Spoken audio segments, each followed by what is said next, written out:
and welcome to News Channel 8. I'm Jerome Aegean, and in tonight's top stories, the British Virgin Islands has suffered its first homicide of the 2009 year. Unfortunately, it has ties to the U.S. Virgin Islands territory. Wes Small tells us why. The British Virgin Islands have recorded their first homicide of the year. Sadly, a security guard in Tortola is dead. His name is Monroe Thomas Jr. Here's what happened. It was around 10 after 3 Sunday morning at the Diplomat Bar and Nightclub. That's when 32-year-old Keon Edwards from Josiah's Bay was denied entrance by Mr. Thomas, the deceased, the security guard. And then he got irate. He went to his vehicle and he got a weapon. When he came back from his vehicle, he discharged shots, and one went into the head of Monroe Thomas Jr., the security guard that denied him entrance into the club. So he is now dead. Charged with that homicide then is Keon Edwards, 32 years old, from St. Vincent. He's 150 pounds and he's approximately 5'7". So you ask, why is this reporter at the seaplane doing that story on local news? Simple. Mr. Edwards is believed to have acquaintances and relatives in the Virgin Islands. So here at the seaplane, where we have police and authorities looking out for this guy, they're at the airports, all the ports, all the islands in the area have been notified. If you see Mr. Edwards, you should contact the British Virgin Island Police Department at 1-800-744-8477. 1-800-744-8477. I'm Wes Small for News Channel 8. And in other top stories tonight, the frozen assets of Alan Stanford has, of course, affected some of the employees here in the territory. Wes Small of News Channel 8 investigates. Well, first it was Leona Helmsley. Remember her? The hotel mistress or magnate. Only the little people pay taxes. Well, caught up to her. And then, of course, there was Jeffrey Prosser, the cable, the phone, the bank, even a newspaper, pretty much wrapping up the media. But then he fell into problems, too, with his bankruptcy. And now it's Mr. Stanford. Our Alan Stanford, accused of conducting a massive Ponzi or pyramid scheme, now billions of dollars, and thousands of investors just lost, falsifying financial statements to conceal the fraud. Now, of course, all these are allegations, but with more than 175 businesses in 100 countries, what does this mean? And what does it mean locally? Sure, we have investors right here in the Virgin Islands that have probably lost.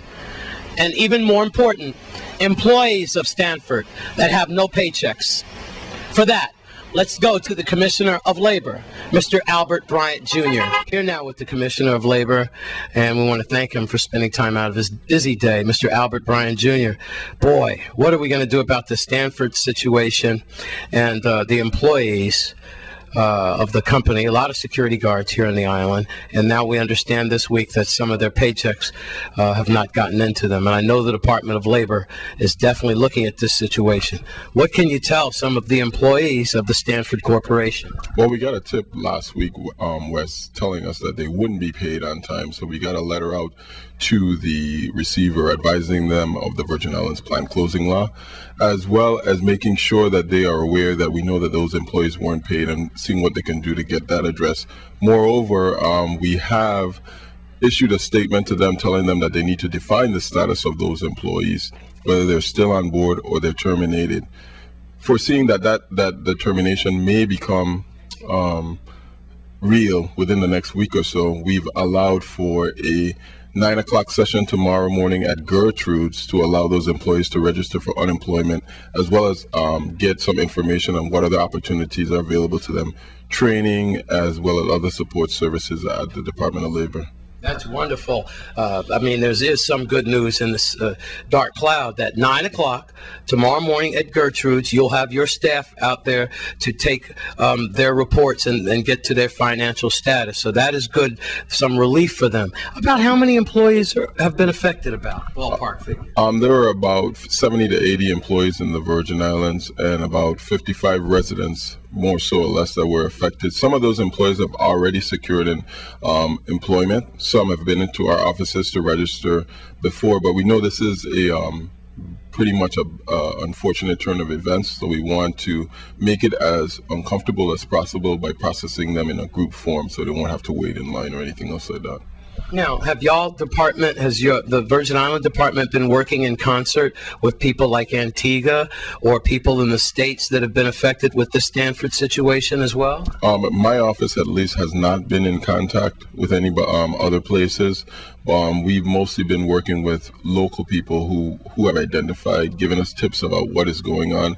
We've also been in contact with some of their former employees in terms of from HR, getting information on who those employees are and contact information for the Stanford people, so we could call them and let them know about these services we're offering. All right. So 9 o'clock tomorrow at Gertrude's. You employees at Stanford probably need to be there so that you could get with the Department of Labor and be on point. Then after that, News Channel 8 would keep in touch with Commissioner Albert Bryant Jr. About any changes, any meetings, or if you owed any monies or anything like that, because this Stanford thing is not going to go away soon.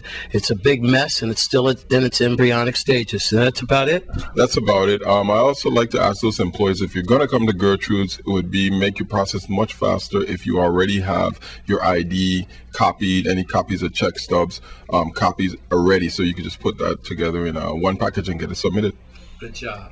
As usual, he's right on point. The Commissioner of Department of Labor here in the Virgin Islands. We're talking about Stanford and their employees. 9 o'clock tomorrow morning. That's going to be a big meeting. So for now, we'll just have to wait and see how this massive fraud scheme plays out.